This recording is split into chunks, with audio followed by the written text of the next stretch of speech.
آج جہلم کا ایک زبردست قسم کا رسوائے زمانہ انسان، اور مرزا علی الجہلمی کئی سوال ایسے ہیں جن کا جواب باقی ہے۔ تو ابن تیمیہ کی کیا بات کرتا ہے، کہاں پہ راجہ بھوج، کہاں پہ گنگو تیلی۔ حضرات گرامی کا تیری اوقات کیا ہے، تیری حیثیت کیا ہے، تیرا مقام اور منصب، تیرا مرتبہ کیا ہے۔ ہر ابن تیمیہ سے محبت کرنے والا تیرے وجود کے پر تھوکے گا، تیرے کردار پہ تھوکے گا، تیری سیرت پہ تھوکے گا، تیرے نسب العین پہ تھوکے گا، تیرے نظریے پہ تھوکے گا۔ حضرات گرامی کا جھوٹا ہے، یہ کذاب ہے، یہ مکار ہے، یہ دجال ہے، لوگوں کو اپنے دام تصویر میں پھنسانا چاہتا ہے، لوگوں کو سیدنا امیر معاویہ کی ذات اقدس سے برگشتہ کرنا چاہتا ہے۔ حضرات گرامی کا دیکھ لیجئے، میں آپ کو لا وجہ البصیرت یہ بات کہتا ہوں، مرزا کل بھی ذلیل تھا، مرزا آج بھی ذلیل ہے، اور انشاءاللہ مرتے دم تک یہ ذلیل و رسوا ہی رہے گا۔ اور کوئی جیلمی ہو یا کوئی فیصل آبادی ہو یا کوئی جھالوی ہو، اللہ کے فضل و کرم سے ان کو للکارتے رہیں گے، ان کی آنکھوں میں آنکھیں ڈالتے رہیں گے، مرتے دم تک عظمت رسول اللہ کے اوپر اور عظمت صحابہ کے اوپر ان کو مباہلے کا چیلنج دینے کے لیے تیار ہیں۔ جب چاہو ہمارے مرکز میں آؤ، جب چاہو ہمیں جہلم میں بلا لو، تعالوا ندعو ابناءنا وابناءکم ونساءنا ونساءکم وانفسنا وانفسکم ثم نبتہل فلنجعل لعنت اللہ الکاذبین۔ ہمیں ہم تمہیں زندگی کے آخری سانس تک مباہلے کا چیلنج دیتے ہیں۔ تو وہ اہل سنت میں سے لوگوں کو خریدتے ہیں جنہوں نے لبادہ اہل سنت کا پہنا ہوا ہوتا ہے، اور حقیقت میں وہ رافضیت کے گندے نطفے ہوتے ہیں، جس کی بہت ساری مثالیں ہمارے سامنے موجود ہیں۔ اسحاق جھال والا مردود اسی قسم کے انسانوں میں سے تھا، انجینئر مرزا مردود اسی قسم کے انسانوں میں سے ہے۔ رافضیت کے پیسوں پہ پلنے والا، ایران کے ٹکڑوں پہ پلنے والا یہ جانور صحابہ کے بارے میں اپنی زبان گندی دراز کرتا ہے، اور حقیقت میں اس کا من پلیت ہے، اس کے ماننے والے اس سے بڑا پلیت ہے۔ خود اہل حدیث علماء جو ہے نا، سنجیدہ علماء، وہ بھی پریشان ہیں کہ ہماری عوام جا کدھر رہی ہے۔ اب وہ جو انجینئر کا فتنہ آیا ہے نا، اہل حدیث ہم سے زیادہ اس سے پریشان ہیں۔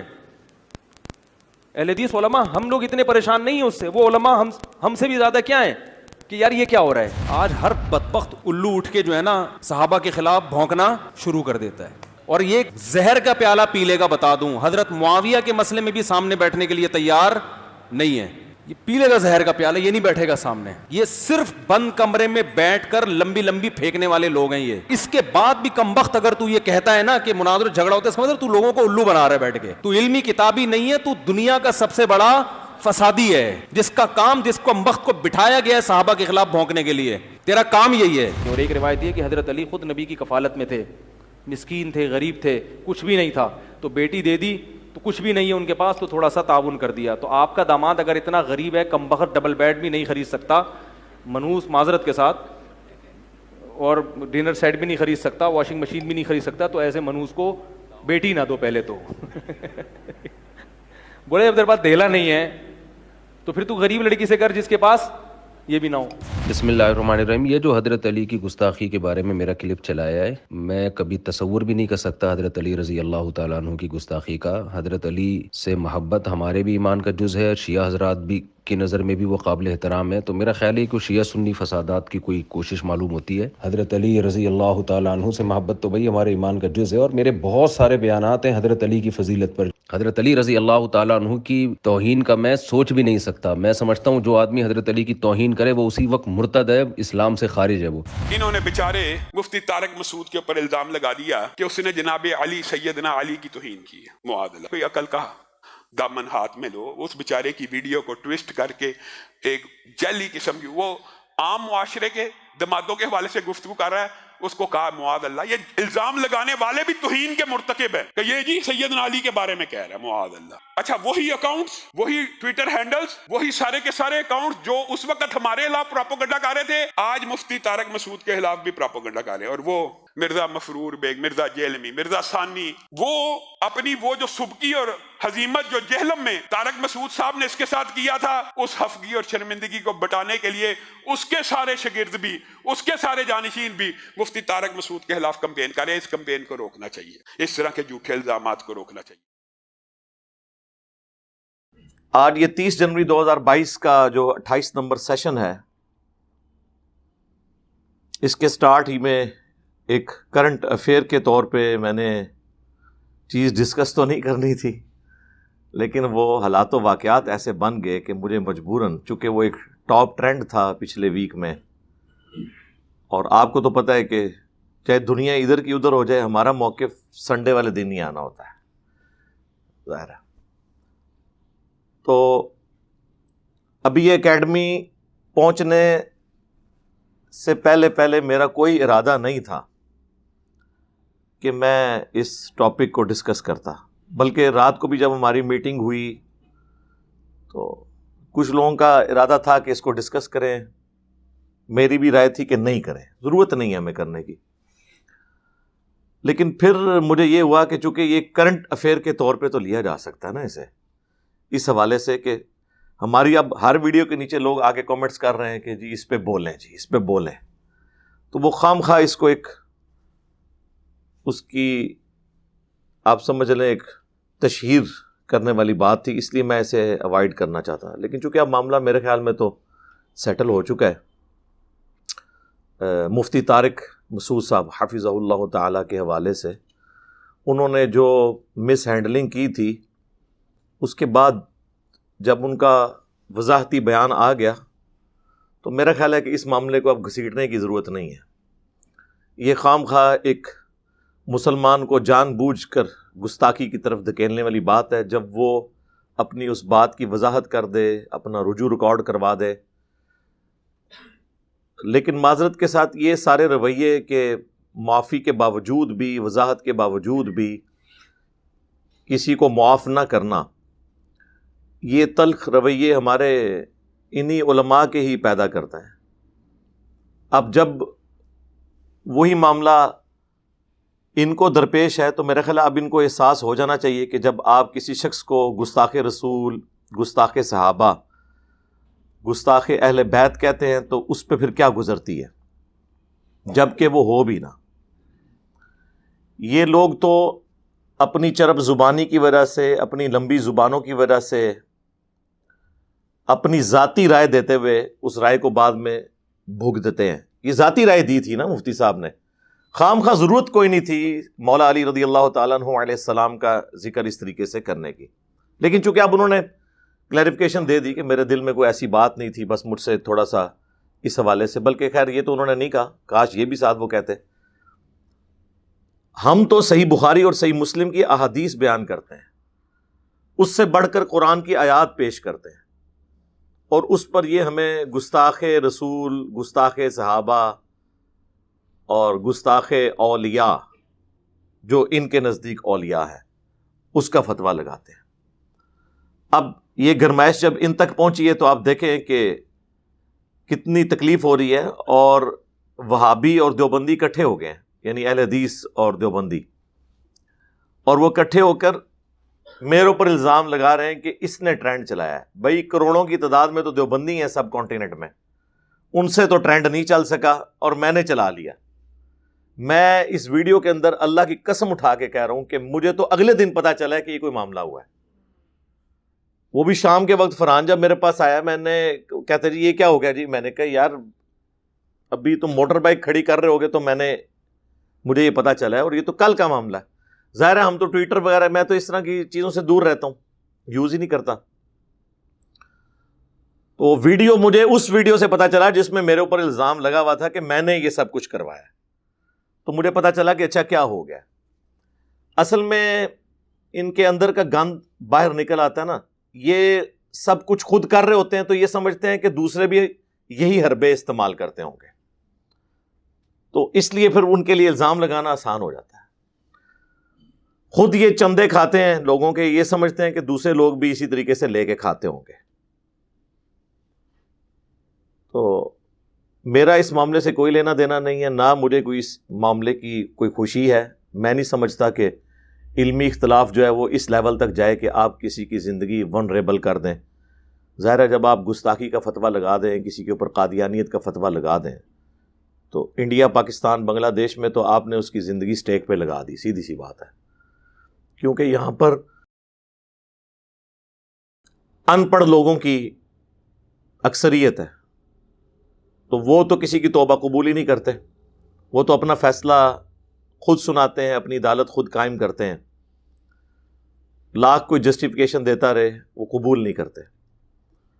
بہرحال چونکہ ہمارا پلیٹ فارم اس وقت الحمدللہ یعنی اسلام ایز اے ریلیجن اس اعتبار سے سب سے بڑا پلیٹ فارم ہے، ہم اس پلیٹ فارم سے ریکویسٹ کریں گے سارے فرقوں کے مسلمانوں کو، بریلوی، دیوبندی، اہل حدیث، شیعہ، کہ مفتی صاحب کی وضاحت کے بعد اب کوئی ضرورت باقی نہیں رہتی ہے کہ اس معاملے کو اس طریقے سے اچھالا جائے یا ان کی زندگی میں مشکل کریٹ کی جائے. باقی یہ بات ضرور ہے، یہ مکافات عمل کا قانون ہے کہ جو گڑھا آپ کسی اور کے لیے کھود رہے ہوتے ہیں آپ کو یہ پتہ نہیں ہوتا کہ کبھی آپ بھی اس میں آ کے گریں گے. یہ سارے وہابی علماء یعنی دیوبندی اور اہل حدیث اور اس میں بریلوی بھی شامل ہیں، انہوں نے مل کے کتنے سال تک میرے اوپر کمپین چلائی بخاری اور مسلم کی احادیث بیان کرنے کے اوپر کہ یہ گستاخ صحابہ ہے. اور کتنا ظلم ہے، گستاخ صحابہ کہتے ہیں. بھئی صحابہ تو 1 لاکھ سے زیادہ ہیں، آپ خود ہمیں بتاتے ہیں. ان میں یہ 3 بندے ہیں، حضرت معاویہ، حضرت عمر ابن عاص، حضرت مغیرہ ابن شعبہ رضی اللہ عنہم اجمعین. 3 بندوں کو آپ نے صحابہ کہہ دیا. یہ تو اسی طریقے سے ہے کہ پاکستان میں اگر 3 بندے کوئی جرم کریں تو پوری پاکستانی قوم کو کہہ دیا جائے. ہاں جو کام اکثریت قوم کر رہی ہو وہ تو آپ کہہ سکتے ہیں. اکثریت تو خلفائے راشدین کے ساتھ تھی اس زمانے میں بھی، آج بھی. تو یہ جملہ آپ چینج کریں، آپ کہا کریں گستاخ بنو امیہ. گستاخ صحابہ کہاں سے؟ صحابہ سے آپ کا کیا لینا دینا؟ صحابہ کے آپ لوگ قاتلین، صحابہ کے آپ لوگ گستاخ، آپ کے بزرگان دین ان لوگوں کی وکالت کرتے رہے کہ جنہوں نے اہل بیت کی توہین کی، اہل بیت کا قتل کیا.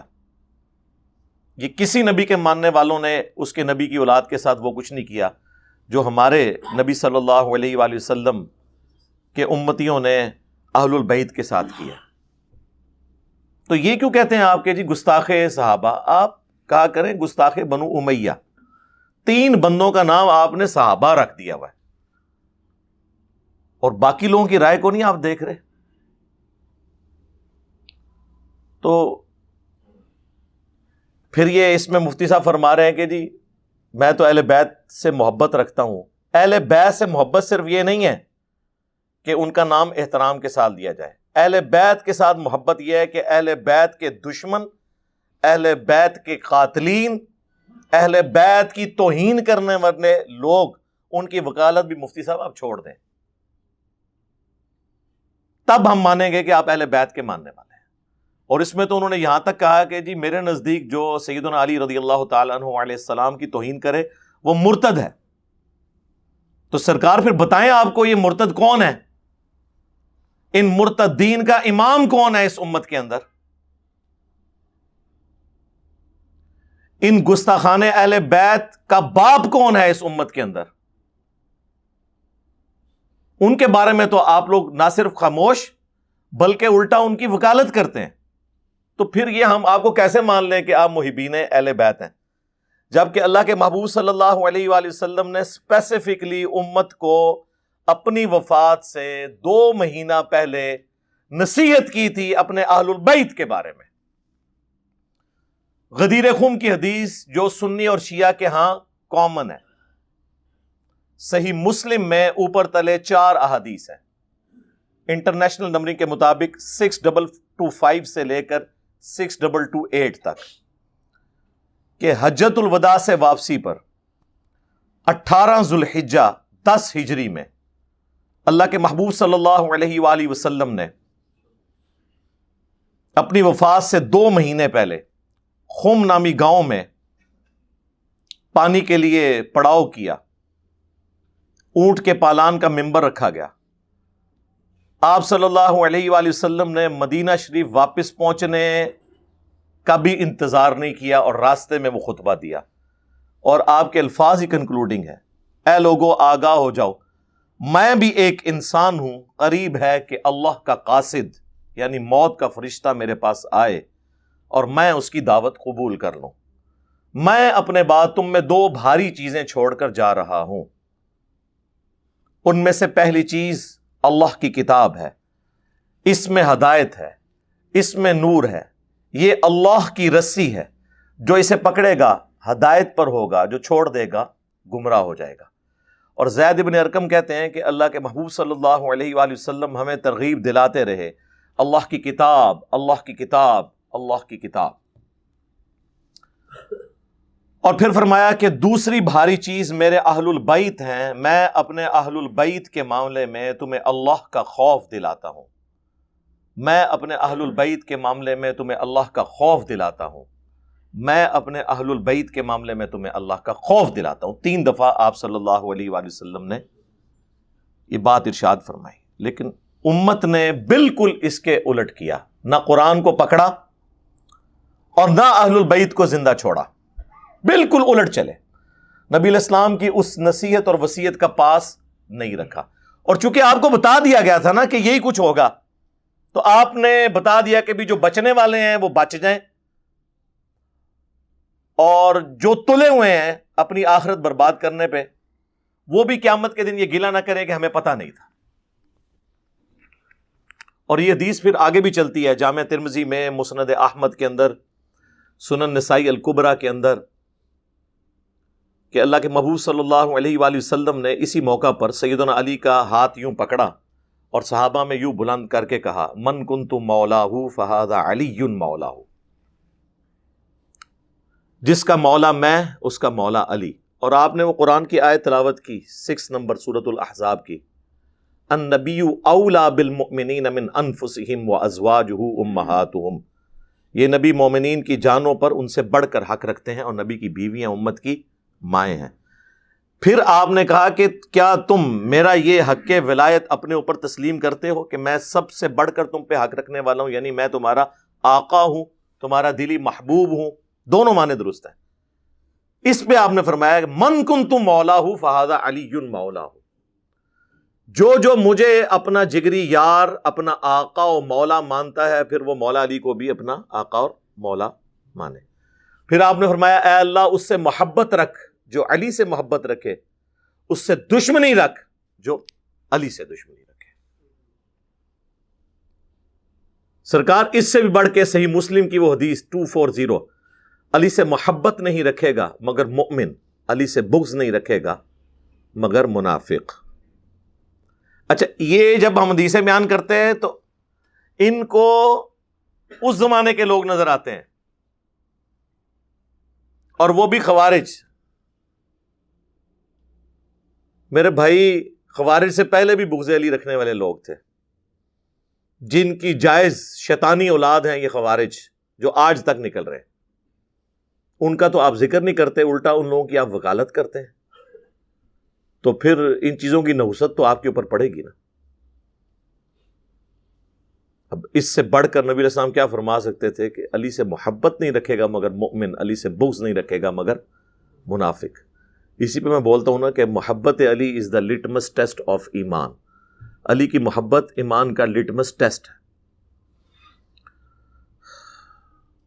صلو علی محمد وآل محمد، اللہم صلی علی محمد وعلی آل محمد۔ میرے بھائیوں، یہ بہت سینسٹیو ایشو ہے۔ اب مفتی صاحب تو کہہ رہے ہیں کہ جی ہم تو حضرت علی سے دشمنی رکھنے والوں کو مرتد سمجھتے ہیں، تو ذرا اس کی پوری ایک لسٹ بھی ہمیں پرووائڈ کریں نا، وہ کون لوگ ہیں بتائیں نا۔ آپ کے تو مفتی صاحبان ان لوگوں کی وکالت میں کتابیں لکھ رہے ہیں۔ مفتی اعظم پلانٹ ارتھ دیوبند، دیوبند کا، بریلویوں کا نہیں، حنفیہ دیوبندیہ، مفتی تقی عثمانی صاحب نے بنو امیہ کی وکالت کے اوپر ایک کتاب لکھی ہے۔ اپنے زوم میں انہوں نے مولانا مودودی رحمہ اللہ کا رد کرنے کی کوشش کی، خلافت و ملوکیت کا۔ حضرت امیر معاویہ رضی اللہ تعالیٰ عنہ کے ٹائٹل سے انہوں نے بک لکھی۔ اس میں انہوں نے کہا کہ یہ تو ٹھیک ہے کہ بنو امیہ جو ہے وہ مطلب تنقیص کرتی تھی حضرت علی کے حق میں، لیکن گالی والا تو کوئی ایسا معاملہ نہیں ہے۔ اور وہ کہتے ہیں زیادہ سے زیادہ ہمیں کچھ ملا تو صحیح بخاری کی ایک حدیث ملی بنو مروان کے حوالے سے، جس میں تھا کہ وہ سب کرنے کا کہا انہوں نے سہل ابن سعد السعدی کو، تو سب تو تنقید بھی ہوتی ہے، ضروری نہیں اس کا معنی گالی کیا جائے، ٹھیک ہے ہم مانتے ہیں۔ تو سرکار جب آپ اپنے ممبروں پر سب کا ترجمہ گالی کر رہے ہوتے ہیں، وہ بھی آدھی حدیث بیان کر کے بخاری اور مسلم کی، میرے صحابہ کو گالی مت دو، وہاں بھی کہا کرو نا تنقید نہ کرو، وہاں تو گالی ترجمہ کرتے ہو سب کا، اور وہ بھی آدھی حدیث، پوری حدیث تو آپ کے گاٹے فٹ ہو جائے گی۔ پوری حدیث تو صحیح مسلم میں ہے وہ کہ عبد الرحمن بن عوف رضی اللہ تعالیٰ عنہ کو حضرت خالد ابن ولید نے گالی دے دی غصے میں آ کے۔ اللہ کے محبوب صلی اللہ علیہ وآلہ وسلم کو جب شکایت پہنچی تو آپ نے خالد ابن ولید کو ڈانٹ کے کہا کہ خالد اب تم میرے صحابہ کو برا مت کہو، گالی مت دو، اگر تم احد پہاڑ کے برابر سونا خیرات کر دو نا تو میرے صحابہ نے جو ایک مد 600 گرام خیرات کیا تھا اس کو نہیں پہنچ سکتا، اس کے آدھے کو نہیں پہنچ سکتا اتنی جو گندم ہے۔ احد پہاڑ 4.5 میل پہ آلموسٹ 7 کلومیٹر پہ پھیلا ہوا ہے، چٹیل پتھروں کا پہاڑ، وہ سونے کا بنج ہے۔ ہم نے تو اس کی کیلکولیشن کی ہے، کوئی کمپیوٹر اس کی کیلکولیشن نہیں کر سکتا سونے کے ریٹ کے اوپر۔ اسی پہ میں نے بولا تھا نا کہ خربوں معاویہ ہو جائے نا ایک عمار ابن یاسر کے برابر نہیں ہے، کیونکہ وہ سابقون الاولون میں سے ہیں۔ اور اسی حدیث کے تحت کہ بھئی تم 600 گرام گندم کی قیمت اور احد پہاڑ جتنے سونے کی قیمت، سرکار اتنے سونے میں ہی خربوں معاویہ پورے ہو جائیں گے، یہ تو آپ کیلکولیٹ ہی نہیں کر سکتے۔ اور علی کی تو بات ہی نہ کریں، علی کو تو ہم نے ڈسکس ہی نہیں کرنا، آپ شیعان علی کو صرف ڈسکس کر لیں، آپ تو ان کی یعنی جوتیوں میں بیٹھ جائیں تو آپ کے لیے یہ بھی بڑی سعادت کی بات ہے، مولانا علی کا نام ہی نہ لے۔ تو یہ حدیثیں آدھی وہاں بھی ترجمہ کرتے نا سر، سب کا ترجمہ صحیح مسلم میں مفتی تقی عثمانی صاحب ہوا ہے، کاش آپ نے مسلم شریف پڑھی ہوتی۔ ہم گمان رکھتے ہیں کہ آپ نے نہیں پڑھی ہوئی ہوگی، کیونکہ اگر ہم نے یہ گمان رکھا کہ آپ نے پڑھی ہوئی ہے پھر تو ہمیں آپ کو منافق ڈکلیئر کرنا پڑے گا کہ آپ نے 2 نمبری کی ہے، تو ہم تو کسی مسلمان پہ منافقت کا الزام تو نہیں لگا سکتے۔ یقیناً آپ جاہل تھے صحیح مسلم سے۔ غدیر خم سے اگلی حدیث، اور یہ ڈھونڈنی نہیں پڑتی، یہ حضرت علی کے فضائل والے چیپٹر میں ہے، اور غدیر خم سے اگلی حدیث ہے۔ غدیر خم کے 4 طرق ہے نا، 6225 سے 6228، یہ ہے 6229 کہ سہل ابن سعد السعدی کو ممبر پر بلایا گیا مروان کی اولاد میں سے گورنر نے، یعنی بنو امیہ نے، اور کہا کہ آپ آ کر سیدنا علی کے اوپر لعنت کریں۔ انہوں نے کہا میں کبھی بھی یہ کام نہیں کروں گا۔ تو انہوں نے کہا تم یہ کہہ دو لعن اللہ ابت تراب، ابو تراب مٹی والے پر اللہ کی لعنت، نعوذ باللہ۔ یہ کہتے ہیں جی سب کا ترجمہ گالی نہیں ہے سر، ہم رجوع کرتے ہیں، گالی نہیں ہے، اس سے بڑی چیز ہے لعنت بھیجتے تھے آپ لوگ، آپ کے آباء و اجداد۔ مسلم شریف میں واضح الفاظ ہیں لعن اللہ ابت تراب، مٹی والے پر لعنت۔ تو سہل ابن سعد السعدی ہنس پڑے، انہوں نے کہا تم تو حضرت علی کی تنقیص کر رہے ہو نا مٹی والا کہہ کے، اور مولا علی سب سے زیادہ اسی نام سے خوش ہوتے تھے۔ پھر تھوڑے وہ ٹھنڈے، انہوں نے کہا یہ نام پھر پڑا کیسے تھا، ہمیں تو یہ اسی طرح سکھایا گیا۔ انہوں نے کہا کہ ایک دفعہ سیدہ فاطمہ اور سیدنا علی کی آپس میں چپکلش ہوئی میاں بیوی ہونے کے ناطے، اور مولا علی ناراض ہو کے مسجد میں چلے گئے، وہاں جا کے مٹی میں لیٹ گئے۔ نبی علیہ السلام جب آئے پوچھا کہ تیرے چچا کا لڑکا کدھر ہے؟ ان کا یا رسول اللہ وہ تو ناراض ہو کے باہر چلے گئے۔ اچھے خاوند یہی ہوتے ہیں کہ ناراض ہو کے بیویوں کو نہیں نکالتے، خود نکل جاتے ہیں۔ تو یہ میں اس کی تشریح کر رہا ہوں، یہ نہ ہو کل کو کوئی کہے جی علی بھائی یہ تو بیچ میں لکھا نہیں ہوا۔ سرکار یہ تو پھر آپ کو ایک کوئی پڑھا لکھا بندے اس طرح کی باتیں بتائے گا نا، مولویوں کا دماغ تو نہیں ادھر جائے گا۔ اچھا، وہ پھر نبی علیہ السلام نے ایک صحابی کو دوڑایا کہ دیکھو علی کدھر ہے، تو بتایا گیا کہ وہاں پہ لیٹے ہوئے ہیں۔ اب نبی علیہ السلام خود بھی بلا سکتے تھے، مولا علی قدموں میں حاضر ہو جاتے، لیکن حضور نے پروٹوکول دیا، خود چل کے گئے، سیدنا علی کو اٹھایا، مٹی جھاڑی اور فرمایا اٹھ ابو تراب، اے مٹی میں لپٹنے والے اٹھ۔ تو ان کو اتنی پسند آئی کہ انہوں نے ابو الحسن کو نیت تھی وہ چینج کر کے ابو تراب کہلوانے پر ان کو خوشی محسوس ہوتی تھی۔ یہ سیم ابو تراب والی حدیث جو ہے وہ سنن نسائی الکبریٰ کے اندر موجود ہے، المستدرک للحاکم کے اندر موجود ہے، کہ سیدنا علی اور عمار ابن یاسر زمین پہ لیٹے ہوئے تھے، تو کسی سفر کے دوران نبی علیہ السلام تشریف لائے، آپ نے پھر دونوں کو اٹھایا، جسموں سے مٹی جھاڑی اور کہا ابو تراب اٹھ، اور پھر کہا میں تم دونوں کو انسانی ہسٹری کے دو بڑے بدبخت نہ بتا دوں. ایک وہ جو قوم سمود میں وہ شخص تھا جس نے صالح علیہ السلام کی اونٹنی کو قتل کیا تھا، اگلی امتوں میں وہ سب سے بڑا بدبخت تھا، اور میری امت میں سب سے بڑا بدبخت وہ ہوگا جو اے علی تیرے سر کے خون سے تیری داڑھی کو رنگ دے گا. یعنی قوم سمود پہ عذاب آیا اونٹنی قتل کرنے پر، اس امت پہ عذاب آیا کہ خلافت راشدہ چھن گئی کہ مولا علی کا ان لوگوں نے ساتھ نہیں دیا اور مولا علی کو شہید کیا گیا. یعنی نبی علیہ السلام نے کیا کمپیریزن کروایا، یہ اللہ کی اونٹنی، ہائے ہائے ہائے، یعنی اللہ کی طرف سے معجزانہ پرسنالٹی. تو یہ لوگ تو ان کی وکالت کر رہے ہوتے ہیں. ویسے انہوں نے مسجدوں میں ساروں نے لکھا ہوا ہے، دیوبند تو خیر بڑھ چڑھ کے کرتے ہیں خلافت راشدہ حق چار یار.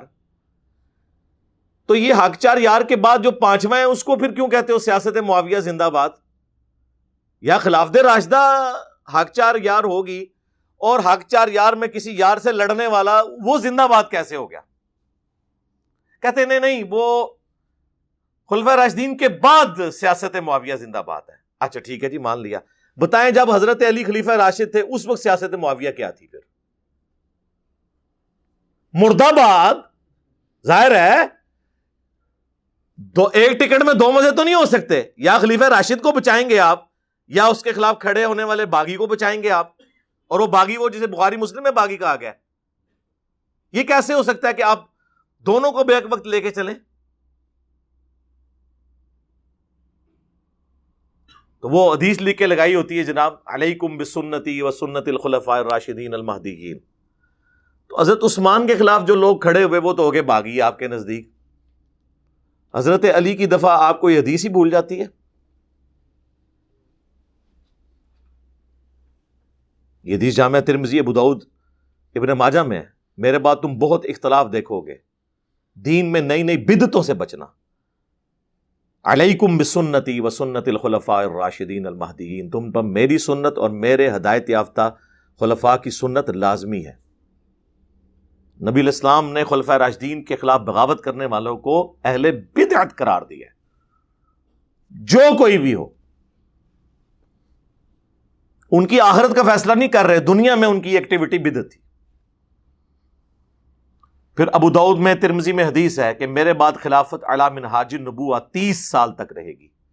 حضرت سفینہ اپنے شاگرد کو کہتے ہیں بیٹا گن، ابو بکر کے 2 سال، عمر کے 10 سال، عثمان کے 12 سال اور علی کے 6 سال. اور علی کے 6 سال میں 5.5 سال مولا علی کے ہیں اور 6 مہینے جو ہیں وہ سیدنا حسن ابن علی کے ہیں. تو وہ شاگرد ان کا کہتا ہے کہ یہ بنو امیہ، بنو زرقا، نیلی آنکھوں والے تو کہتے ہیں کہ علی علیہ السلام خلیفہ ہی نہیں ہے. یہاں پہ امام ابو داؤد نے علی علیہ السلام لکھا ہے. جو مولویوں نے عربی میں لکھا رہنے دیا اردو میں رضی اللہ عنہ کر دیا. اسلام 360 میں بھی آپ دیکھیں گے عربی میں علیہ السلام لکھا ہے، اردو میں رضی اللہ عنہ. یہ مولوی جب ترجمہ کر رہا تھا بے ایمان آدمی، اس کو شرم نہیں آئی اس وقت؟ اور صرف یہی نہیں، صحیح بخاری میں 3748 نمبر حدیث میں برأس الحسین علیہ السلام لکھا ہوا ہے. یعنی حسین علیہ السلام کا سر کاٹ کر ایک تشت میں عبید اللہ ابن زیاد گورنر یزید کے سامنے لا کر رکھا گیا. ان لوگوں پر اللہ کی لعنت، اللہ کے فرشتوں کی لعنت، تمام لعنت کرنے والوں کی لعنت جنہوں نے حسین ابن علی کے ساتھ یہ ظلم کیا. تو امام بخاری نے لکھا برأس الحسین علیہ السلام، حسین علیہ السلام کا سر. انہوں نے جناب sunna.com میں آپ جائیں، یہاں لکھا ہوا ہے حسین علیہ السلام، اردو میں لکھ دیا ہے حسین رضی اللہ عنہ. اور میرے پاس جب وہ زائد چیپا بھائی آئے، اپنی ان کی ایپ ان کو ہی نہیں پتا تھا، مجھے کہتے ہیں بھائی آپ جو باتیں کر رہے ہیں اس سے تو مجھے لگتا ہے مجھے شیعہ ہو جانا چاہیے. میں نے کہا میرے بھائی آپ نہ سنی ہو نہ شیعہ ہو، آپ مسلم ہو جاؤ، کھولو اپنی ایپ، یہ دیکھو لکھا ہوا ہے کہ نہیں.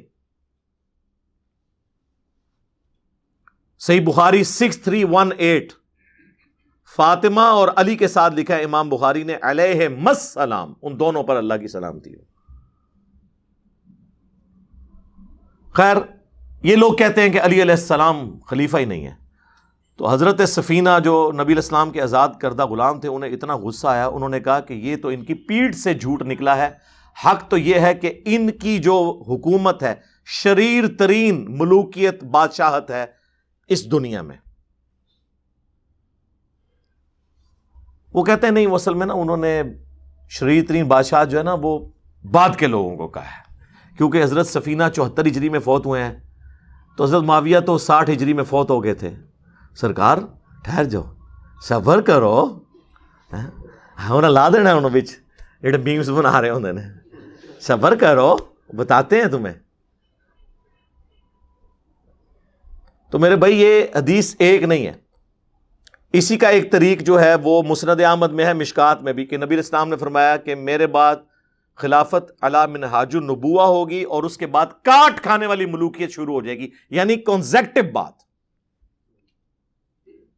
کوئی گیپ نہیں ہے اس میں۔ اور خلافت راشدہ 30 سال تو ہمیں پتہ چل گیا۔ آگے چلیں، اسی حدیث کا ایک طریق مسند ابی داؤد 43 میں ہے، جب حضرت سفینہ کہتے ہیں نا 30 سال خلافت ہے، تو وہ ان کا شاگرد کہتا ہے کہ پھر حضرت معاویہ کیا ہوئے اگر خلافت ختم ہو گئی، یعنی ان کو بھی پتہ چل گیا کہ کام ختم ہو گیا۔ تو انہوں نے کہا وہ مسلمانوں کا پہلا بادشاہ ہے۔ ہاں، حضرت معاویہ کو خلیفہ نہیں مانتے میرے بھائی، ہاں جی، وہ بادشاہ ہیں۔ خلافت ایک ٹرم ہے جو اسپیسیفکلی خلفائے راشدین کے لیے یوز ہوگی۔ ویسے آپ نے اس کو اگر لغت کے معنوں میں لینا ہے تو بے شک آپ عمران خان کو بھی خلیفۃ المسلمین کہتے ہیں، لیکن جب آپ اصطلاحاً لفظ لیں گے نا اس میں وہ ملک ہیں، خلیفہ نہیں ہے۔ اچھا، مسند ابی داؤد 43 کے اندر تو یہ الفاظ ہیں کہ جی پہلا بادشاہ معاویہ ابن ابی سفیان ہے۔ یہ حدیث جب المصنف ابن ابی شیبہ میں آتی ہے تو اس میں تو مزید سخت الفاظ ہیں کہ یہ لوگ سخت گیر بادشاہ ہیں، اور ان کا پہلا بادشاہ معاویہ ابن ابی سفیان ہے رضی اللہ تعالی عنہما۔ ہم تو ظاہر احترام سے ہی نام لیں گے۔ تو خلافت راشدہ یہ ہو گئی۔ خلافت راشدہ کے خلاف کھڑے ہونے والے لوگ، ان کی سیاست کیسے زندہ باد ہو سکتی ہے؟ مردہ باد نہیں کہہ سکتے، کم از کم زندہ باد تو کہنا چھوڑ دو یار، اتنا تو ضمیر اپنا مردہ نہ کر لو کہ اس لیول کے اوپر اتر آؤ۔ اب آ جائیں جی، وہ بعض لوگوں کو وہ باغی والی بات ہضم نہیں ہوئی ہوگی تو سن لیں جناب، صحیح بخاری اور صحیح مسلم دونوں میں یہ حدیث موجود ہے کہ نبی صلی اللہ علیہ وآلہ وسلم نے مسجد نبوی کی تعمیر کے دوران جب عمار ابن یاسر کو دیکھا کہ باقی لوگ ایک ایک پتھر لے کر آ رہے ہیں اور عمار ابن یاسر نے 2 پتھر اٹھائے ہوئے ہیں، آلموسٹ اس وقت 60 سال کے قریب ان کی عمر تھی، 93 ایئرز کی ایج میں جنگ صفین میں شہید ہوئے ہیں۔ 60 سال کے قریب ایک بندے کی عمر ہے اور باقی جوان لوگ ایک ایک پتھر اٹھا رہے ہیں، لیکن یہ ایمان کی طاقت سے 2 پتھر اٹھائے ہوئے ہیں۔ حضور کو اتنا پیار آیا، آپ نے اپنے مبارک ہاتھوں سے، صحیح بخاری کے الفاظ ہیں، ان کے جسم سے مٹی جھاڑی اور انہوں نے کہا وائے عمار، یعنی تو اسلام کے لیے اتنی خدمت کر رہا ہے، لیکن تجھے ایک باغی جماعت قتل کرے گی، تو انہیں اللہ اور جنت کی طرف بلائے گا اور وہ جماعت آگ کی طرف بلا رہی ہوگی، جہنم کی طرف بلا رہی ہوگی۔ تو یہ حدیث بخاری میں بھی ہے، مسلم کے اندر بھی موجود ہے، جو ناسبیوں کے گلے میں اٹکی ہوئی ہے۔ بھئی اگر آپ لوگوں نے عمار کو نہیں مارا ہوا تو کیوں پریشان ہے؟ پریشانی تو نہیں آپ کو ہونی چاہیے۔ ویسے تو آپ پوری امت کو یہ حدیث سناتے رہے، مولا علی کے حوالے سے موقوفاً روایت فضائل صحابہ احمد بن حنبل کی کتاب میں، وہ اردو میں ترجمہ ہو کے آ گئی ہے، ہمارے سٹال پہ نو پروفٹ نو لاس پہ اویلیبل ہے۔ 2000 احادیث ہیں، اس میں 2 روایتیں ہیں، 952 اور 964 کہ مولا علی نے فرمایا تھا میری وجہ سے 2 فرقے جہنم میں جائیں گے اور 2 فرقے گمراہ ہوں گے، ایک میری محبت میں غلو کر کے، ایک میری دشمنی میں۔ وہ کہتے ہیں دیکھ لیں یہ جو رافضی ہے ان کے بارے میں مولا علی نے فرمایا تھا، سرکار تواڈے بارے بھی فرمایا سی، اللہ معافی دے آپا۔ وہ ہمارے شہزاد بھائی ایک دفعہ ایک اہل حدیث بھائی کو بتا رہے تھے کہ اس طرح دو فرقے جہنم میں جائیں گے، ایک محبت میں اور ایک دشمنی میں. تو وہ اہل حدیث بھائی پوچھنے لگے کہ یہ محبت والے تو ہمیں پتہ ہے، شیعہ ہیں، رافضی ہیں، یہ دشمنی والے کون ہیں؟ تو انہوں نے کہا اللہ معافی دے آپاں اسی ہے نا، اور کون؟ ہاں.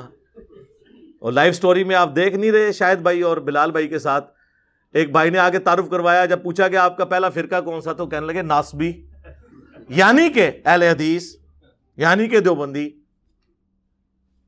اب لوگ بول کے کہہ رہے ہیں، ان کو پتہ نہیں تھا کیونکہ انہیں تو ایک سائیڈ کی پکچر بتائی گئی تھی نا. تو سر اگر رافضی جہنمی ہیں تو ناسبی بھی جہنمی ہیں. رافضیوں کی اکثریت غالی شیعہ میں موجود ہے اور ناسبیوں کی اکثریت غالی سنیوں میں موجود ہے، اور غالی سنی اہل حدیث اور دیوبندی. اب بریلویوں میں بھی تھوڑا بہت ہے لیکن وہ پھر بھی بہرحال کافی بہتر ہے.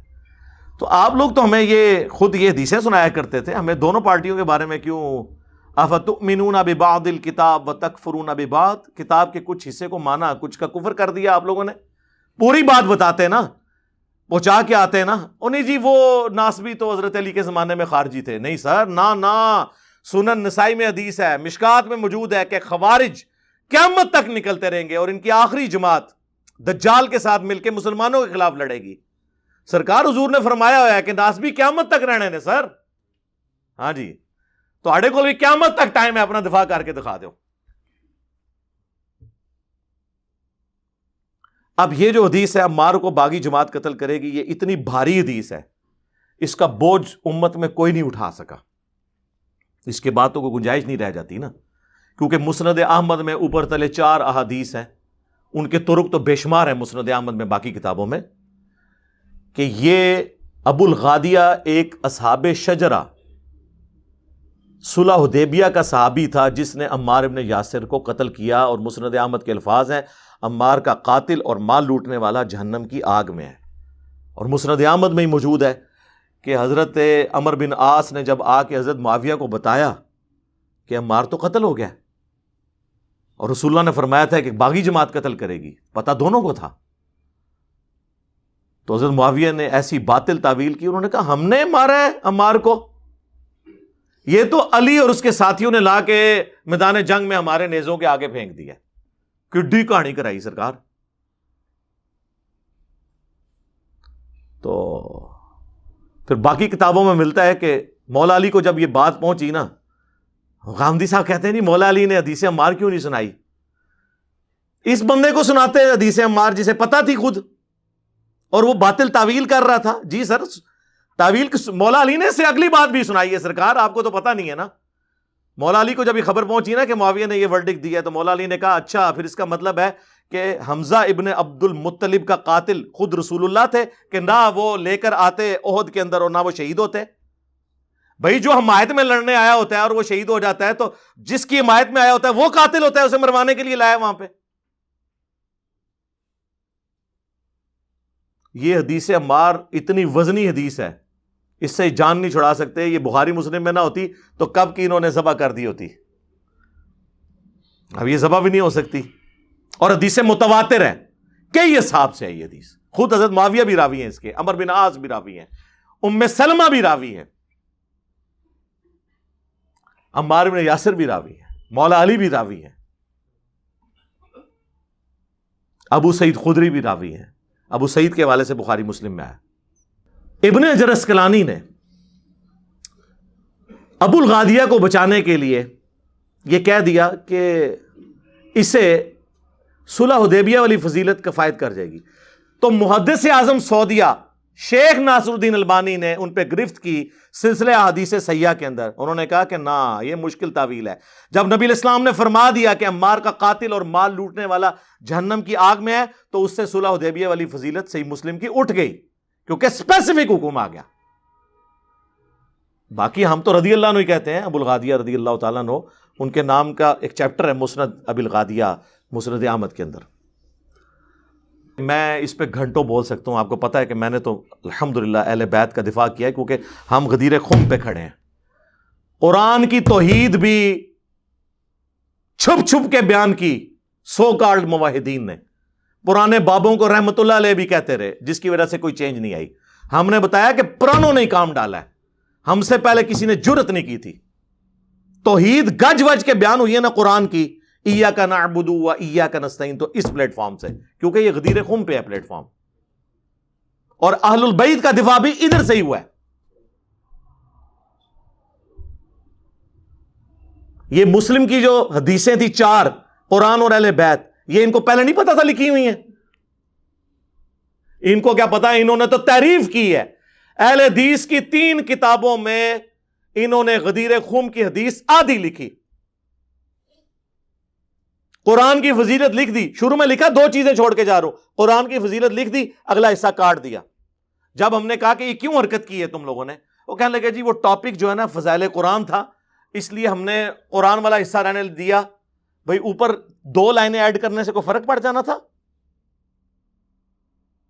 تو وہ چھوڑ دیا. میں نے کہا نہ, بنو امیہ کی چالیں جہاں ختم ہوتی ہیں وہاں سے اللہ کے فضل سے ہماری عقل سٹارٹ ہوتی ہے.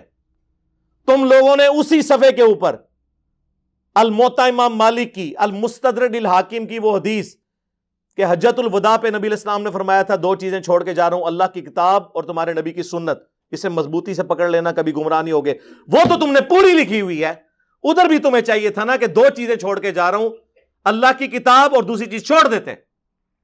وہ حدیث لکھی پوری اور یہ لکھی آدھی.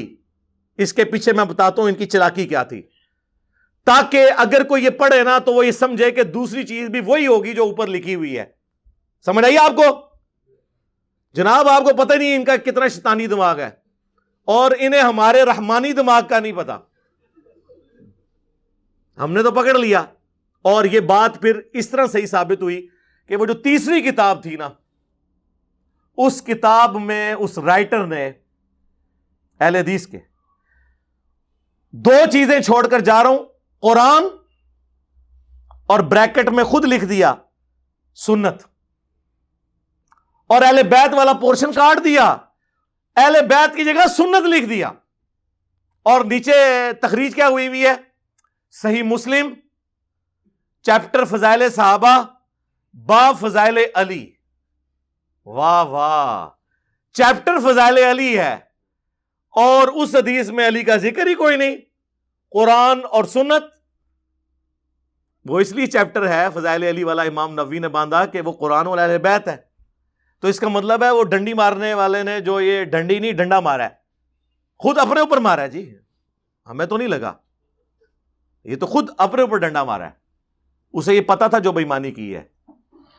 اور یہ بیٹھ کے وہابی جو ہے نا وہ کہہ رہے ہیں کہ جی وہ یہ رافضی نواز یہ ٹرینڈ چلا رہا ہے, فلاں چل رہا ہے. اور تمہارے ابے تو قرآن و حدیث کی تعریف کرنے والے ہیں, جاؤ اپنے گھر کی خبر لو, آؤ رجوع کرو اس کے اوپر. جھوٹو لیبل اہل حدیث کا لگایا اور حدیثوں میں تعریف کی. تو ان لوگوں نے حدیثیں مار ہضم کرنی تھی. میں حوالے تو بے شمار دے سکتا ہوں, چونکہ حنفیوں کا ذکر ہوا ہے نا, حنفیوں کو ان کے گھر کی خبر دیتا ہوں. علامہ بدر الدین عینی رحمہ اللہ تعالی المتوفی 855 ہجری, اہل سنت کے بڑے اماموں میں سے ہیں, حنفیوں کے بڑے امام ہیں. امام حنیفہ کے بعد چند ایک شخصیات جن پہ پوری دنیا کے حنفی متفق ہیں علمی طور پہ, ان میں سے ایک بدر الدین عینی ہے, اور میں ان کی پرسنلی بڑی عزت کرتا ہوں. یہ اہل بیت سے محبت کرنے والے تھے. ایک ہی زمانے میں 2 ہوئے ہیں. ابن حجر اسقلانی, انہوں نے لکھی بخاری کی شرح فتح الباری, یہ 852 ہجری میں فوت ہوئے. اور دوسرے ہیں بدر الدین عینی, انہوں نے لکھی عمدۃ القاری, یہ 855 ہجری میں فوت ہوئے ہیں. اس میں انہوں نے حدیث عمار کے کانٹیکسٹ میں لکھا کہ کسی امام کو نقل کیا کہ وہ کہتا ہے کہ جی حضرت معاویہ کو 1 اجر ملے گا, حضرت علی کو 2 اجر. انہوں نے کہا کہ میں یہ کہتا ہوں کہ حضرت معاویہ کو کیسے اجر تم سنا رہے ہو, جبکہ ان کے پاس یہ حدیث پہنچ چکی تھی کہ عمار کو ایک باغی جماعت قتل کرے گی, عمار انہیں اللہ اور جنت کی طرف بلائے گا, وہ جماعت جہنم کی طرف لے جانے والی ہوگی. اس حدیث کے ہوتے ہوئے حضرت معاویہ کو تم کس طرح کہہ رہے ہو کہ اجر ملے گا, جب انہیں یہ حدیث پتہ تھی تو انہیں رجوع کرنا چاہیے تھا. کیا حضرت معاویہ اس بات پہ راضی نہیں ہے کہ انہیں برابر چھوڑ دیا جائے, چاہے جائے کہ 1 اجر بھی دیا جائے؟ ہاں جی دسو کہو انہوں رافضی بدر الدین عینی، عمدۃ القاری صحیح بخاری کی شرح، اور یہ بھی ڈکوسلا بچایا ہوا ہے، کسی زمانے میں ہم نے بھی بیان کیا، میں نے بہت پہلے رجوع کر لیا تھا۔ دیکھیں یہ جو حدیث ہے بخاری اور مسلم کی، وہ حکمران کے بارے میں ہے کہ حاکم وقت اگر اجتہاد کرے، یعنی اپنی سوچ کے مطابق قرآن و سنت کی روشنی میں کسی بات پر کوئی فیصلہ کرے، اگر وہ فیصلہ صحیح کرے گا تو اللہ کے محبوب صلی اللہ علیہ وآلہ وسلم نے فرمایا کہ اسے 2 اجر ملیں گے، اور اگر وہ غلط فیصلہ بھی کرے 1 اجر تو اسے ملنا ہے۔ یعنی مولا علی رضی اللہ تعالیٰ عنہ علیہ السلام اگر اپنی جنگیں غلط لڑتے تب بھی 1 اجر پاتے، الحمدللہ انہوں نے صحیح لڑی ہے، 2 اجر ہے۔ مخالفین کا تو ذکر ہی نہیں، اس میں تو الفاظ ہیں حاکم اگر اجتہاد کرے، تو حضرت معاویہ تو حاکم ہے ہی نہیں تھے، وہ تو باغی تھے، حاکم تو مولا علی تھے، سمجھ آئی؟ اور اس طرح وہ بھی آپ حدیث یاد کر لیں، مسند احمد میں ہے، المستدرک للحاکم میں ہے، سنن نسائی الکبریٰ میں ہے، نبی علیہ السلام اپنی ایک زوجہ محترمہ کے گھر سے نکلے، حضرت ابوبکر عمر بھی ساتھ تھے، مولا علی بھی ساتھ تھے، راستے میں آپ کی جوتی ٹوٹ گئی، آپ نے وہ جوتی گانٹھنے کے لیے مولا علی کو دی، اور تھوڑا دور جا کے انتظار کیا کہ وہ گانٹھ لیں تو پھر چلتے ہیں۔ پھر نبی علیہ السلام نے صحابہ سے فرمایا کہ دیکھو اللہ نے مجھے قرآن دے کر مبعوث کیا، قرآن کی تنزیل کی خاطر مجھے کافروں کے خلاف تلوار اٹھانی پڑی۔ ظاہر نبی علیہ السلام نے تو کبھی مسلمانوں کے خلاف تلوار نہیں اٹھائی، لیکن تم میں ایک ایسا شخص ہے جسے قرآن کی تاویل کی خاطر، اس کی تفسیر کی خاطر تلوار اٹھانی پڑے گی۔ یہاں بریکٹ میں لکھتے ہیں مسلمانوں کے خلاف، کیوں؟ قرآن کی تفسیر مسلمانوں کے بارے میں، سورۃ الحجرات میں اللہ تعالیٰ فرماتا ہے اگر مسلمانوں کا کوئی گروہ باغی ہو جائے اس کے خلاف قتال کرو۔ اس آیت کی تفسیر سارے محدثین مولا علی کی جنگوں کو قرار دیتے ہیں، تو یہ امپلائڈ ہے کہ مسلمانوں کے خلاف ہے، ورنہ کافروں کے خلاف جنگیں تو حضرت ابوبکر عمر نے بھی لڑی ہیں، نہیں لڑی؟ یہ کافروں کی جنگ کا ذکر ہے نہیں۔ کئی لوگ سوال کر رہے ہیں جی اس میں لفظ کو نہیں موجود کہ مسلمانوں کے خلاف، سر وہ امپلائڈ ہے نا، آپ فقہ الحدیث بھی تو سمجھے نا، حضرت ابوبکر عمر نے تو کافروں کے خلاف جنگیں لڑی ہوئی ہیں، یہ کافروں کے خلاف جنگ کی بات ہی نہیں تھی، یہ مسلمانوں کے خلاف جنگ کی تھی، ورنہ تو حضور ان کو کہتے، اس میں الفاظ ہیں حضرت ابوبکر نے کہا انا یا رسول اللہ، آپ نے فرمایا لا، حالانکہ لا کے الفاظ آپ کی زبان پہ کبھی آتے ہی نہیں تھے۔ حضرت عمر نے کہا انا یا رسول اللہ، کیا میں ہوں وہ شخص؟ آپ نے فرمایا نہیں تم نہیں ہو، بلکہ وہ خوش نصیب شخص وہ ہے جو میری جوتیاں گانٹ رہا ہے۔ صحابہ مولا علی کی طرف دوڑے ان کو خوشخبری سنانے کے لیے، اور جب یہ بات سنائی تو وہ کہتے ہیں حضرت علی نے اپنے چہرے سے جو اظہار کیا اس سے ہمیں یوں لگا کہ مولا علی اس حدیث کو پہلے ہی جانتے ہیں۔ تو جسے یہ پتا ہو کہ میں نے آن دا بہاف آف پروفٹ تلوار اٹھانی ہے جنگ جمل صفین نہروان میں، اس کے بارے میں کہنا کہ وہ پچھتاتے تھے، سرکار پچھتاتے نہیں تھے، ان کا پچھتانا ویسے ہی ہے جیسے ہمارا بھی ہے، کاش یہ فرقے نہ بنے ہوتے۔ وہ پچھتانا ویسے ہی ہے کہ حضرت جبرائیل بھی بشارت دے رہے ہیں سیدہ مریم کو، جبرائیل کو دیکھ کے تو مریم کو یہ نہیں کہنا چاہیے تھا کاش میں مر کے مٹی ہو چکی ہوتی اس سے پہلے، کہ میں اب کیا منہ دکھاؤں گی جا کے کہ میری شادی بھی نہیں ہوئی اور میں ایک بچہ اٹھا کے لے آئی ہوں۔ کیا سیدہ مریم کو حضرت جبرائیل پہ یقین نہیں تھا؟ ہاں پکی قرآن تو ان ڈکار بھی نہیں توڑے نکلنے۔ تو مولا علی اگر کہہ رہے ہیں مصنف ابن ابی شیبہ میں کاش جمل سے 20 سال پہلے میں مر گیا ہوتا، اس کا مطلب ہے کہ کاش یہ لوگ میرے مقابلے پہ نہ آتے۔ ان کی لاشوں پہ گریہ کر رہے ہیں مولا علی، مخالفین کی لاشوں پہ کہ انہیں ورغلا کے لے آئے۔ اس لیے تو پھر قنوت نازلہ پڑی نا، اللہم علیک بمعاویہ و اشیائی، مصنف ابن ابی شیبہ میں، اے اللہ معاویہ اور اس کے شیعہ کو برباد کر، عمر ابن عاص اور اس کے شیعہ کو برباد کر۔ اور مصنف ابن ابی شیبہ میں آتا ہے مولا علی سے پوچھا گیا مقتولین صفین کے بارے میں، مولا علی پھر پازیٹو کہا کہ میں امید کرتا ہوں کہ ہمارے مخالفین بھی جو شہید ہوئے جنت میں جائیں گے۔ شہید کیا ہوئے؟ قتل ہوئے، اور میرے تو ظاہر ہے جائیں گے، اللہ کے نبی کھڑے ہیں مولا علی کے ساتھ۔ پھر قیامت کے دن مقدمہ میرے اور معاویہ کے درمیان اللہ کی بارگاہ میں طے پائے گا۔ ان کو معاف نہیں کیا مولا علی نے۔ وہ ڈاکٹر سراج صاحب ہمارے استاد بھی بھول پان میں کہتے تھے سورۃ الحجر کی جو آیت ہے کہ وہ آمنے سامنے بیٹھے ہوں گے تختوں پر، تکیے پر ٹیک لگائے ہوئے مومنین، اللہ تعالیٰ ان کے دلوں سے غل نکال دے گا. وہ کہتے ہیں، مولا علی کہتے تھے یہ میرے اور معاویہ کے بارے میں. وَنَزَعْنَا مَا فِي صُدُورِهِم مِّن غِلٍّ، بلکہ ان آیات پر حضرت علی کا یہ قول بھی ہے رضی اللہ تعالیٰ عنہ کہ سورہ ہجر کی آیت کی ضمن میں خاص طور پر آتا ہے شان نزول میں. تو انہوں نے فرمایا کہ یہ میرے اور معاویہ کے کا ذکر ہے جو یہاں ہو رہا ہے. ظاہر بات ہے جنگیں ہوئی ہیں حضرت علی رضی اللہ عنہ اور حضرت معاویہ رضی اللہ عنہ، تو کتنی کچھ ہو گئی ہوگی شکایت ایک دوسرے سے. تو یہ آیتیں ہمارے لیے ہیں کہ اللہ تعالیٰ ہمیں دونوں کو جنت میں داخل کرے گا تو ہمارے دلوں سے یہ کدورتیں جو ہے وہ نکال دے گا. نہ سرکار، وہ مولا علی نے جو فرمایا تھا وہ فرمایا تھا یہ میرے، طلحہ، زبیر اور عثمان بن عفان کے بارے میں رضی اللہ عنہم اجمعین. معاویہ کو تو معاف نہیں کیا. وہ المستدل الحاکم میں اور مصنف ابن ابی شیبہ میں وہ روایتیں بھی موجود ہیں. ہم نے اپنے ریسرچ پیپر کربلا والے میں ڈالی ہوئی ہیں.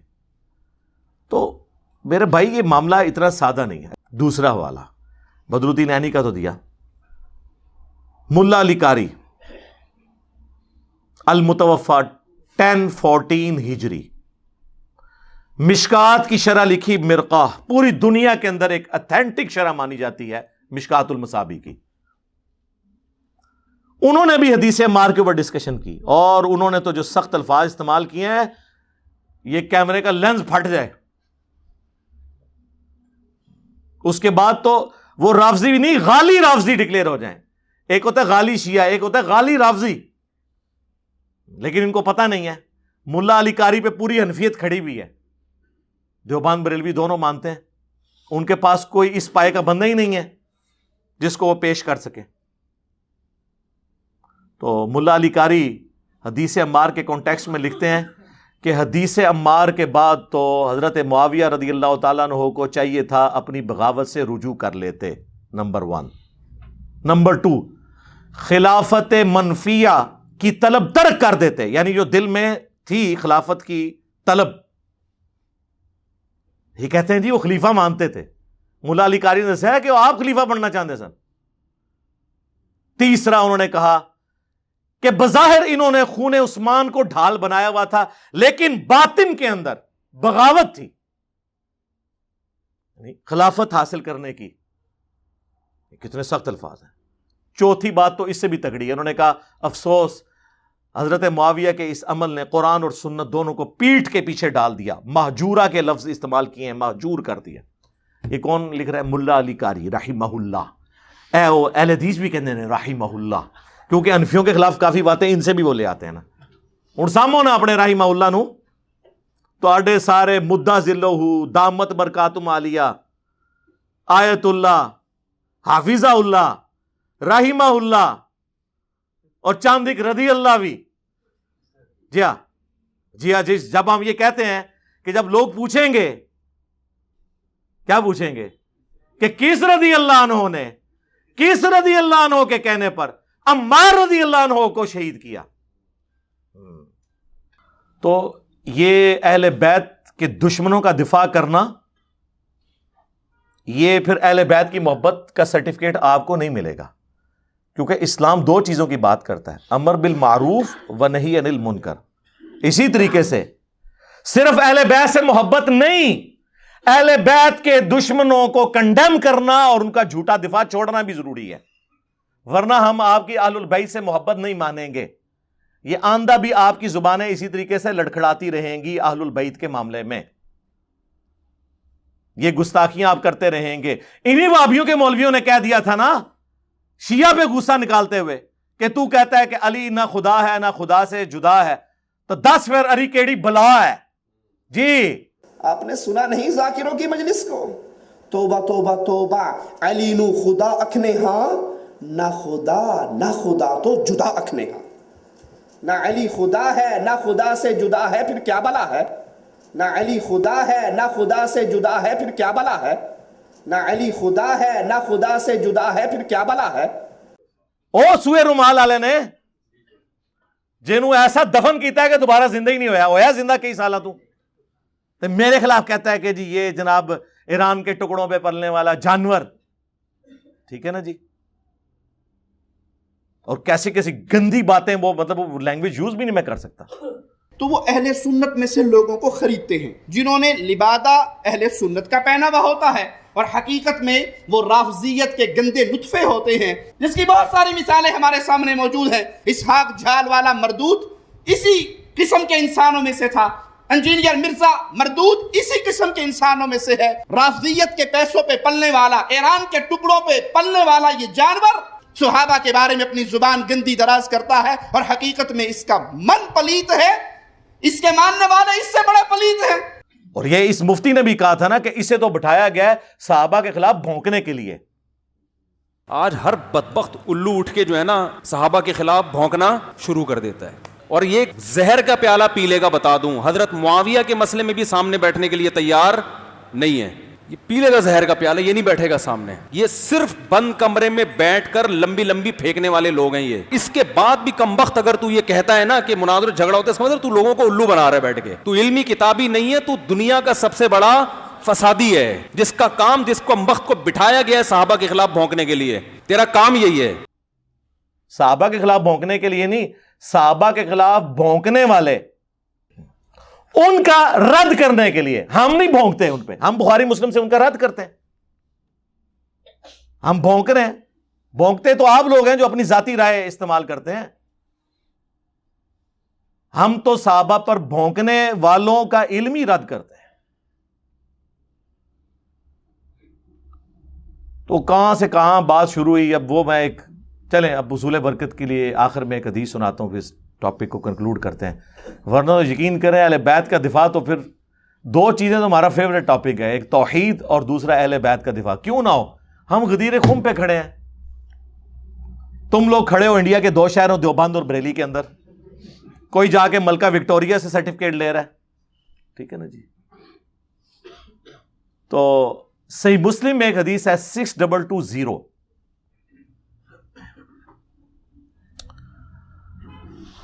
وہ حدیث وہ جو ایک گلے پھاڑنے والے مولوی نے کہا تھا نا لاہور کے وابی نے، اس نے کہا تھا کہ مجھ سے مباہلہ کر لو، اور کوئی جیلمی ہو یا کوئی فیصل آبادی ہو یا کوئی جھالوی ہو، اللہ کے فضل و کرم سے ان کو للکارتے رہیں گے، ان کی آنکھوں میں آنکھیں ڈالتے رہیں گے، مرتے دم تک عظمت رسول اللہ کے اوپر اور عظمت صحابہ کے اوپر ان کو مباہلے کا چیلنج دینے کے لیے تیار ہیں۔ جب چاہو ہمارے مرکز میں آؤ، جب چاہو ہمیں جیلم میں بلا لو، تعالوا ندعو ابناءنا وابناءکم ونساءنا ونساءکم وانفسنا وانفسکم ثم نبتہل فلنجعل لعنت اللہ الکاذبین۔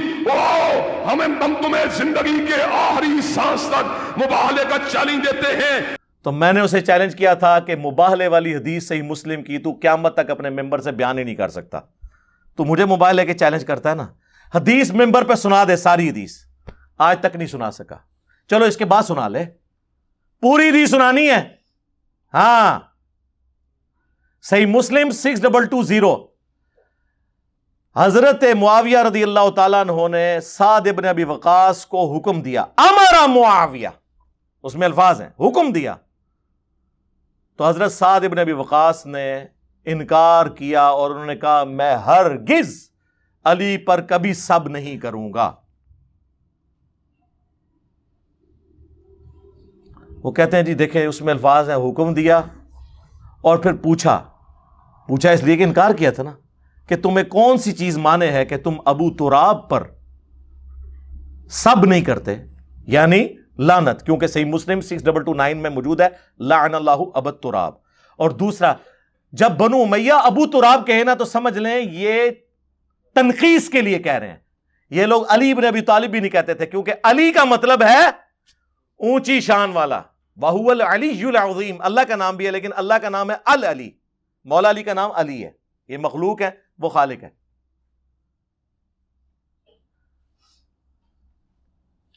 علی کا معنی کیا ہے؟ اونچی شان والا، اور معاویہ کا معنی کیا ہے وہ ہم نے نہیں بتانا، وہ اپنے علماء سے پوچھ کے چلیں۔ ہاں تو تمہیں کون سی چیز مانے ہے کہ تم علی پر سب نہیں کرتے؟ انہوں نے کہا معاویہ میں نے 3 باتیں ایسی سنی ہیں مولا علی کے بارے میں کہ مجھے ایک بھی مل جاتی نا تو سرخ اونٹوں سے، یعنی آج کی V8 سے بھی بہتر تھی۔ اور یہ کون کہہ رہا ہے؟ سعد ابن ابی وقاص، پہلے 10 مسلمانوں میں سے، 10 مبشرہ میں سے، نبی علیہ السلام کے ماموں، اور بخاری مسلم کے الفاظ مولا علی کہتے ہیں میں نے کسی شخص کے لیے نہیں حضور سے سنا سوائے سعد ابن ابی وقاص کے کہ میرے ماں باپ تجھ پہ قربان، 7 تیر چلا کافروں کے اوپر. یہ وہ سعد ابن ابی وقاص ہے. اور وہ کہہ رہے ہیں میں تو شاہی کوئی نہیں علی دے مقابلے چ، علی والی تو ایک فضیلت. تو انہوں نے کہا سن، جب غزوہ خیبر کا موقع آیا، اللہ کے نبی علیہ السلام نے فرمایا کل میں اس شخص کے ہاتھ میں جھنڈا دوں گا جو اللہ اور اس کے رسول سے محبت کرتا ہے. کوئی اتنی بڑی بات نہیں، اصل بات بعد والی ہے. اللہ اور اس کا رسول بھی اس سے محبت کرتے ہیں. ہم پوری رات اس شوق میں سوئے نہیں کہ شاید ہمیں بلا لیا جائے. اور مسلم شریف میں تو الفاظ ہیں، حضرت عمر کہتے ہیں اس سے پہلے مجھے کبھی بھی یہ تمنا نہیں تھی کہ حضور مجھے کسی لشکر کا امیر بنائے. اس موقع پہ میں بھی گردن اوپر کر کے دیکھ رہا تھا کہ حضور مجھے بلا لیں، لیکن حضور نے کہا کہ علی کدھر ہے، بلاؤ. آشوب چشم تھا، لگایا لعاب مبارک، شفا ہوئی اور پھر اللہ نے فتح دی. معاویہ سن دوسری فضیلت، غزوہ تبوک کے موقع پر نبی علیہ السلام جب 30,000 کا لشکر لے کے جا رہے تھے، پیچھے مدینے میں مولا علی کو چھوڑا. یہ پہلا اور آخری موقع تھا کہ رسول اللہ کے ساتھ کسی جنگ میں وہ نہیں جا رہے تھے. تو حضرت علی نے رونا شروع کر دیا. تو نبی صلی اللہ علیہ وآلہ وسلم نے فرمایا اے علی، کیا تم اس بات پہ راضی نہیں ہو کہ تمہاری میرے ساتھ وہی نسبت ہے جو ہارون کی موسیٰ کے ساتھ، مگر میرے بعد کوئی نبی نہیں. سرکار اگر مولا علی نبی نہیں تو غلام احمد قادیانی دجال کیسے نبی ہو سکتا ہے؟ حضور نے کہا نہیں، یہ نسبت ہے وہی جو ایک پیغمبر کی دوسرے پیغمبر کے ساتھ تھی، لیکن تو پیغمبری والا فرق جو ہے نا یہ اس کو نکال دے، باقی تیری وہی نسبت ہے. یہ بہت بڑی فضیلت ہے سرکار. کیوں کہ حضرت موسیٰ کے ساتھ حضرت ہارون پیغمبر کے طور پر اٹیچ تھے، کوئی دوسرا اس مقابلے پہ نہیں تھا. نبی علیہ السلام نے وہ نسبت کہ کوہ طور پہ جاتے ہوئے وہ چھوڑ کے گئے تھے حضرت ہارون کو، اور میں تمہیں تبوک پہ جاتے وقت چھوڑ کے جا رہا ہوں، یہ دل جوئی کے لیے.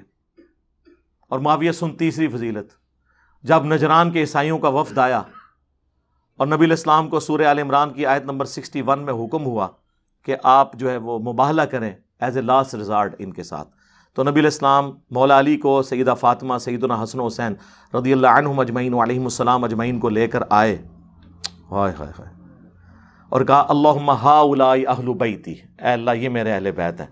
سرکار دیوبندی بریلوی اہل حدیث ہوتے تو کہتے کہ یا رسول اللہ قرآن میں تو حکم آیا ہے کہ اپنی جانوں کو لے آؤ، اپنی عورتوں کو لے آؤ، اپنے بچوں کو، تو یا رسول اللہ اپنی ایک بیوی ساتھ لے آئے، عائشہ کو لے آئے، حفصہ کو لے آئے.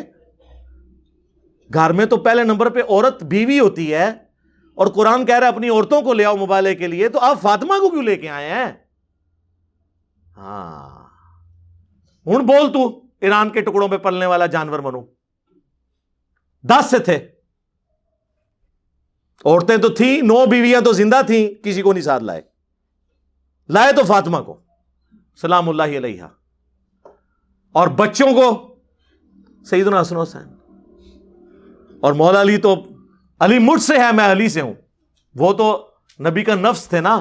بخاری کی حدیث ہے علی مجھ سے ہے میں علی سے ہوں. تو یہ حدیث سنائی حضرت سعد ابن ابی وقاص نے حضرت معاویہ کو کہ یہ 3 فضیلتوں کی وجہ سے میں کبھی علی پر سب و شتم نہیں کروں گا. ٹھیک ہے، یہ حدیث سنن نسائی الکبریٰ میں بھی موجود ہے، اس کا چیپٹر خصائص علی چھپ چکا ہوا ہے. اس میں آگے الفاظ ہیں، سعد ابن ابی وقاص کا بیٹا کہتا ہے کہ پھر معاویہ جتنا دن وہاں قیام پذیر رہے، حضرت علی کے بارے میں کوئی نیگیٹو جملہ اپنی زبان سے نہیں نکالا، کیونکہ میرے باپ نے جو ڈانٹ ایسی پلائی تھی نا. تو اس سے یہ بات پتہ چلی کہ امام نووی نے جو یہ کہانی کرانے کی کوشش کی ہے نا صحیح مسلم کی شرح میں، کہ وہ تو اصل میں پوچھنا چاہ رہے تھے کہ حضرت لوگ تو گالیاں دیتے ہیں مولا علی کو، آپ کیوں نہیں گالیاں دیتے؟ آپ مجھے کوئی علی کی ایسی فضیلت سنائیں تاکہ میں لوگوں کو قائل کروں. واہ واہ، اے کہانی کرائی نے.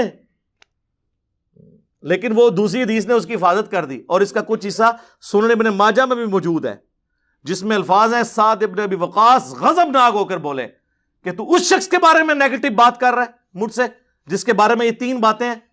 اور ان میں تو چوتھی بات بھی انہوں نے ذکر کی، من کنت مولاہ فہذا علی مولاہ، رسول اللہ تو یہ بھی فرمایا تھا جس کا مولا میں، اس کا مولا علی۔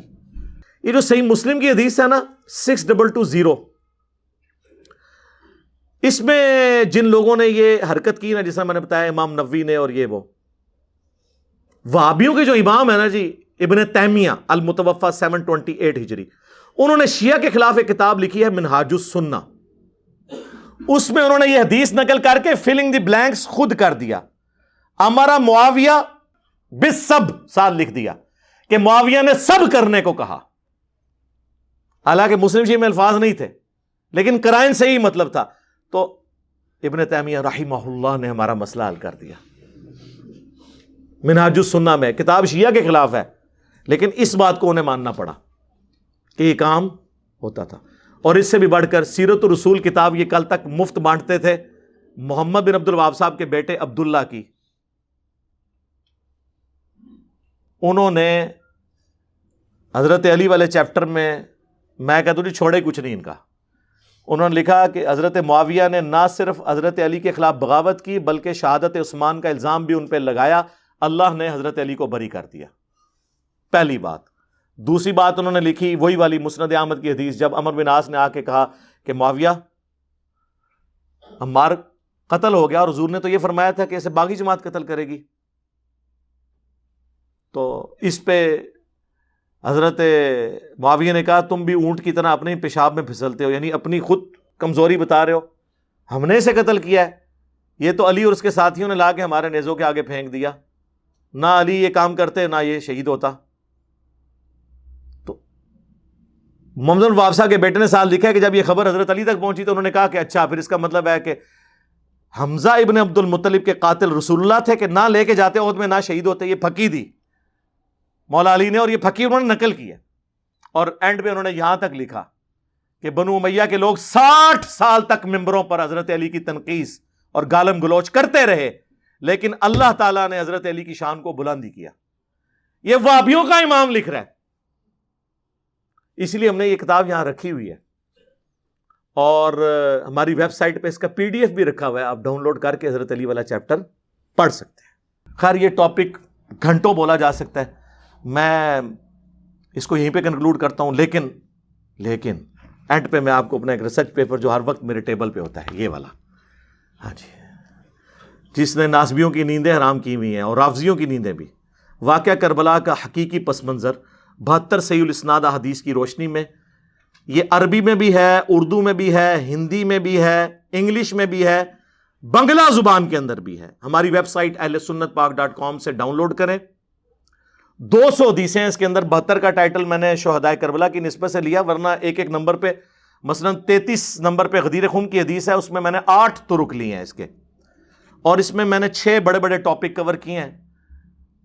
میں آپ کو مختصر صرف ان کا ٹائٹل بتا دیتا ہوں۔ پہلا ٹاپک ہے منہج نبوی صلی اللہ علیہ وآلہ وسلم پر قائم خلافت راشدہ کی صحیح مدت کتنی تھی اور خلافت کے اہل حقیقی خلفائے راشدین کون تھے؟ ابو بکر، عمر، عثمان، علی اور حسن ابن علی رضی اللہ عنہم اجمعین۔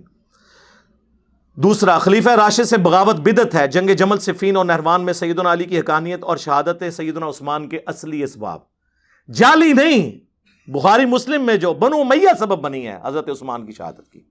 تیسرا، رسول اللہ صلی اللہ علیہ وآلہ وسلم نے اپنی وفات سے 1 مہینہ پہلے بعد میں ہونے والے حکومتی بگاڑ کا ذکر غیبی خبروں کی شکل میں کر دیا تھا۔ چوتھے خلیفہ راشد سیدنا علی کے فضائل اور ان پر ممبروں سے لعنت کرنے کی بدعت کب اور کس نے ایجاد کی؟ اور 5واں، حضرت معاویہ رضی اللہ تعالیٰ عنہ کو حکومت مل جانے کے بعد سے بتدریج امت پہ کیسی ملوکیت مسلط ہوئی جس کا بھیانک نتیجہ کیا نکلا؟ اور 6 نمبر پہ سیدنا حسین ابن علی کے فضائل اور یزید ابن معاویہ کی ملوکیت میں اس کے گورنر عبید اللہ ابن زیاد کے ہاتھوں سیدنا حسین کی شہادت۔ یہ 6 ٹاپک پہ 200 احادیث ہیں، آپ مفت ڈاؤن لوڈ کریں، مفت ڈاک میں بھی، یہ بھی، اور اس کے ساتھ 12 کا پیکج ہے، 9 ریسرچ پیپرز ہیں انکلوڈنگ دس، اور 3 اذکار کارڈ ہیں۔ یہ 12 کا پیکج پورے پاکستان میں آپ فری منگوا سکتے ہیں، صرف ڈاک کا TCS کا 300 روپے خرچہ دیں گے آپ۔ صبح 9 بجے سے لے کر شام 5 بجے تک ہماری اکیڈمی کا نمبر کھلا ہوتا ہے 032159000162، اس پہ رابطہ کریں، انشاءاللہ تعالی یہ ڈاک آپ کے گھر آ جائے گی انشاءاللہ. آپ یہ پڑھیں. پروفیشنل پی ڈی ایف ہم نے رکھ دیا ہوا ہے اپنی ویب سائٹ پہ، کیونکہ انڈیا کے لوگ کہتے ہیں یہاں ڈاک نہیں آ سکتی، تو سرکار ہم نے پروفیشنل پی ڈی ایف رکھے ہوئے ہیں. آپ ڈاؤن لوڈ کر کے پرنٹ نکال لیں، ان کے اوریجنل پرنٹ آپ کے نکلیں گے انشاءاللہ تعالیٰ. اچھی کوالٹی میں ہم نے پی ڈی ایف ahlsunnatpak.com پہ رکھے ہوئے ہیں. تو یہ شکریہ مفتی طارق مسعود. ہاں وہ لائف سٹوری میں آ کے کتنے لوگ کہہ رہے ہیں کہ مفتی صاحب کی وجہ سے علی بھائی کا تعارف ہوا. تو یہ بھی مفتی صاحب اگر یہ کام نہ ڈالتے سیدنا علی کے بارے میں تو مجھے کیسے موقع ملتا. پھر یہ کہتے ہیں یار وہ خام خواہ ٹاپک ہر وقت یہی ڈسکس کرتا ہے. سرکار اب ہر وقت تو نہیں میں نے ڈسکس کیا، تسی کام پا رہے ہو تو میں ڈسکس کر رہا. ہاں میں نے اس کو موضوع نہیں بنایا، لیکن یہ نہیں ہوگا کہ آپ کام ڈالیں اور ہم آپ کو ویل لیفٹ کر دیں.